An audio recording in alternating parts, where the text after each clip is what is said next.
Bonjour et bienvenue à notre web émission du mois de juin. Je suis accompagnée d'Aaron Lani, gestionnaire de portefeuille. Bonjour Aaron. Salut Karine. Et on va répondre à 3 de vos questions aujourd'hui. On va commencer avec la première qui nous vient de Bruno. Et la question porte sur le titre de Berkshire Hathaway qui nous dit que son rendement au cours des 5 à 10 dernières années a été inférieur au marché, donc au Standard & Poor's 500. Il nous demande par la suite, est-ce qu'on ne devrait pas envisager de séparer le conglomérat en ses diverses composantes?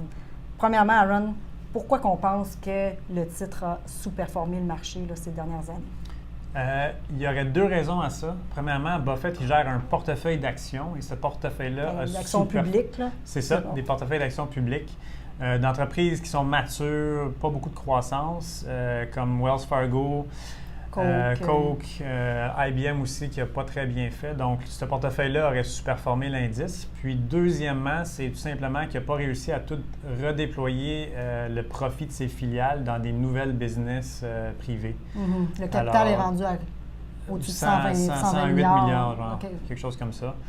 Ce seraient les 2 raisons principales. Donc, par la suite, Bruno dit, considérant ce fait-là, c'est ce qu'on interprète dans sa question, on devrait peut-être y aller et séparer la division d'assurance, séparer pour justement... Pour créer de la valeur, finalement. Si Buffett n'est pas capable de battre le S&P, pourquoi pas juste tout vendre l'entreprise dans ses parties? Est-ce qu'on pense que c'est une bonne chose à faire dans le cas de Berkshire? Ça vient tout détruire la culture qui a été bâtie, finalement. Buffett, il fait des promesses aux entreprises qui acquièrent. Il dit, on vous acquiert de manière permanente pour plus que vous ayez pour pas que vous ayez à subir des pressions externes des actionnaires ou des firmes de private equity qui achètent pour vous revendre dans 3 ans.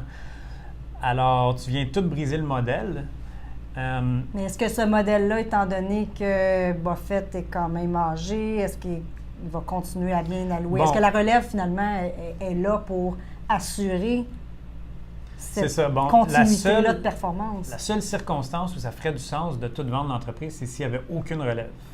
Mais Buffett semble avoir assuré une relève. La seule critique qu'on ferait par rapport à ça, c'est qu'il ne met pas en évidence ça va être qui. Alors, on a déjà quand même une idée ça va être qui, mais on ne peut pas les questionner à l'Assemblée. Oui, non, c'est ça. L'Assemblée, c'est M. Buffett et Charlie. C'est ça. Fait qu'on aimerait voir leur point de vue sur c'est quoi leur philosophie d'investissement, etc. Alors, les 2 lieutenants que Buffett va mettre en place sont peut-être plus aptes à battre le S&P dans les années futures parce qu'ils s'intéressent peut-être plus aux entreprises technologiques qui commencent à prendre l'ampleur dans l'indice.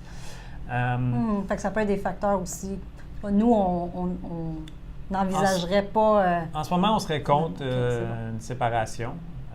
Parfait. Bien, merci, ça répond à la question. On va aller à la deuxième question. Oui. Alors, Denise nous demande, j'ai rempli la boussole boursière et les résultats indiquent que mon portefeuille requiert des améliorations. Comment puis-je savoir ce qui doit être amélioré? Alors, peut-être premièrement, pour nos auditeurs, dire c'est quoi la boussole? Pourquoi Médici l'a créée? Tout à fait. Pour ceux qui n'ont jamais rempli la boussole et qui ne l'ont pas vue, juste expliquer que Médici a fait des centaines d'évaluations de portefeuille. Donc, ces gestionnaires ont été approchés souvent par des épargnants qui avaient soit des rendements insatisfaisants, des questionnements sur leur portefeuille et nous demandaient de les aider, donc d'évaluer leur portefeuille.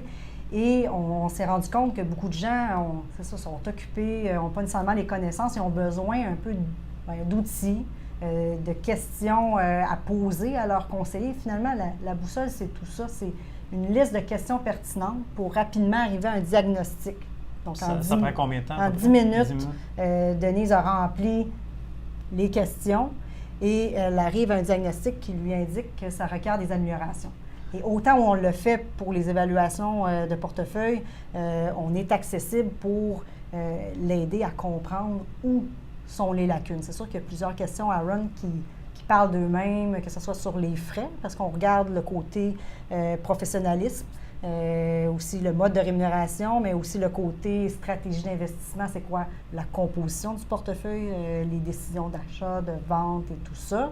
Mais pour ces améliorations, il faudrait que finalement Denise nous appelle pour savoir c'est une option, elle peut nous appeler, ça va nous faire plaisir de l'aider pour regarder ça ensemble. Ça va aussi l'aider à développer ce qu'on appelle l'esprit critique, là, d'aller chercher de l'information aussi par la suite avec cette liste de questions-là. Puis comme je te dis, il y a des questions qui sont plus évidentes que d'autres. Pour ceux qui sont moins évidentes pour elle, tout à fait, elle peut nous contacter, ça va nous faire plaisir. C'est un outil qui est gratuit, bien entendu, qui prend une dizaine de minutes et qui est sans engagement de votre part. Donc, tout à fait, ça va vous donner là, le résultat qu'on voit là. Ça peut être portefeuille bien géré, requiert des améliorations, ça va vous donner le résultat en un clin d'œil à l'écran. OK.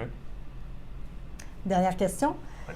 Qui parle de fractionnement d'actions? Et c'est Michel qui nous écrit et nous demande pourquoi la direction de Dollarama a décidé de fractionner ses actions.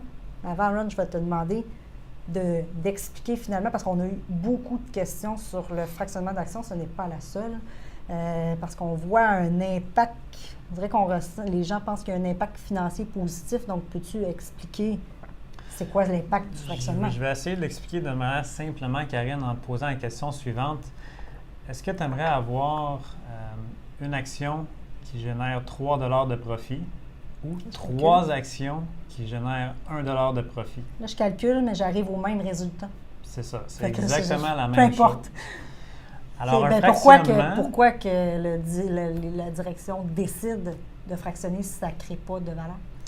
C'est probablement pour rendre plus accessible l'achat de leur action sur le marché.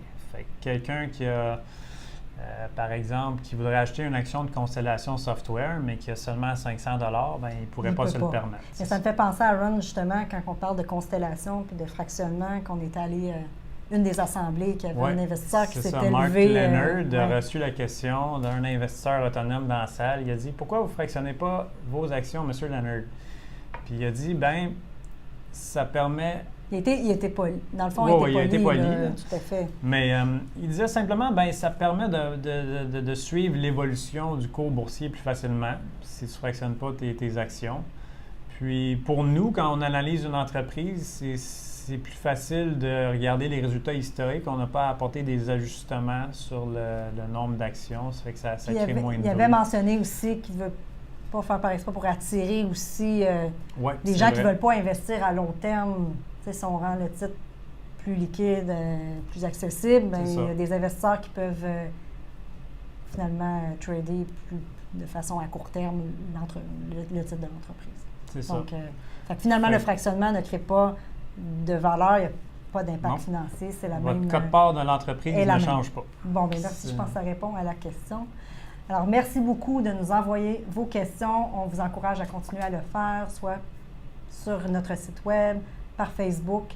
Nous allons répondre à chaque mois à 3-4 de vos questions. Et vous pouvez nous contacter aussi si vous avez des questionnements sur votre portefeuille ou aller remplir la boussole boursière en ligne. Merci.